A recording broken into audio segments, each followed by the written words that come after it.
Kota Subulu Salam ke Dairi, yaitu persisnya di kawasan Pak Barat.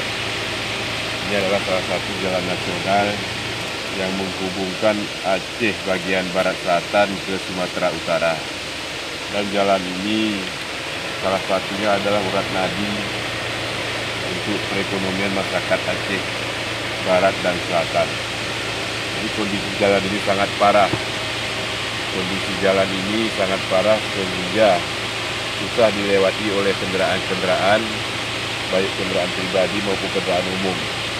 Sehingga jalan yang kondisi yang parah ini membuat ekonomi di Aceh Barat Selatan jadi tinggi karena susahnya untuk dilewati oleh para pengemudi. Oleh karena itu kita berharap kepada pemerintah pusat, kami dari Komisi 5 akan mendesak pemerintah pusat dalam hal ini